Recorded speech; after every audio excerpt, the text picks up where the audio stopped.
In the summer of 1980, the world was united by change. We were all turning Japanese.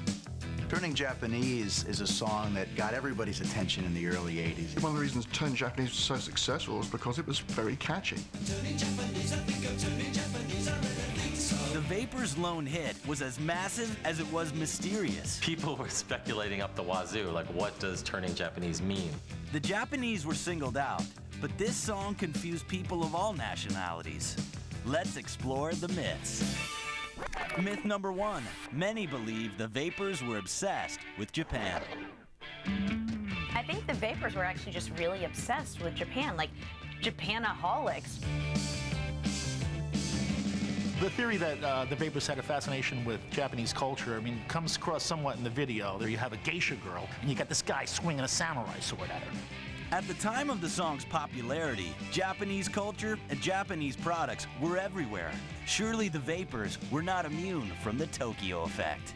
So much was coming out that time. We had microwaves, we had VCRs, we had Atari, for God's sakes. The East had come west and brought with it not only video games and fuel-efficient cars, but culture as well. Was this the band's inspiration?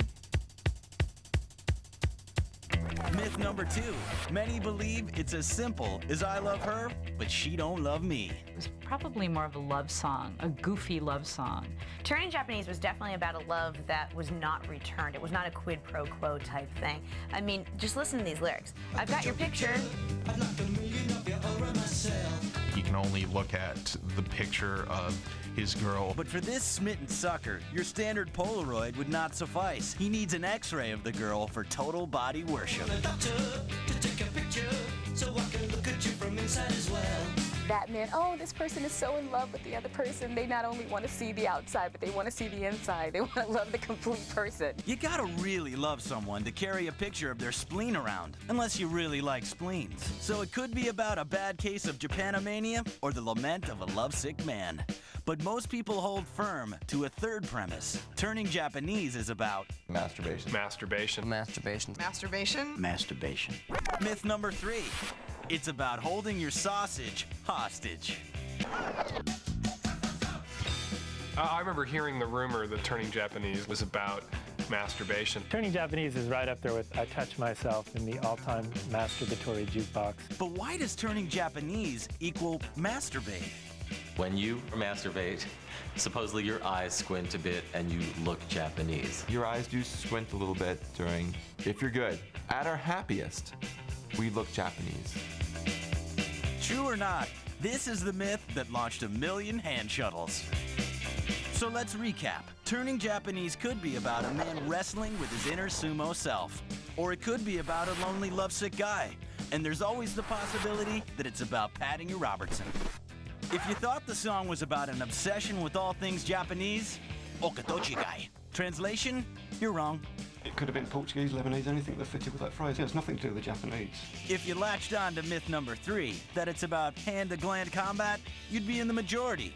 But you'd also be wrong. The first time the idea of masturbation came up is when we were touring America, and the Americans seemed to think that it was written about that that was an English phrase for masturbation, which it wasn't. There's only one choice left. Here's the true spin. Turning Japanese is a love song about somebody who had lost their girlfriend and was going slowly crazy. Turning Japanese is just all the the cliches about angst and youth and turning into something that you never expected to. You write what you know, and songwriter Dave Fenton knew a little something about getting dumped. A lot of Dave's lyrics were about failed relationships. David Fenton was going through some sort of relationship problems at the time, and that's this kind of material he was writing. No sex, no drugs, no wine, no women, no fun, no sin, no you, no wonder it's dark.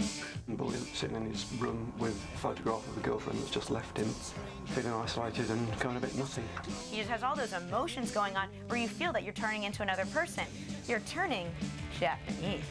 Turning Japanese, I think I'm turning Japanese, I really think so. So no matter how many people tell you it's about packing the hog, jacking the beanstalk, punching the munchkin, or dishonorable discharge, turning Japanese is a love song. End of story. You only got to read the lyrics, it's about a girl. And that's the true spin on turning Japanese.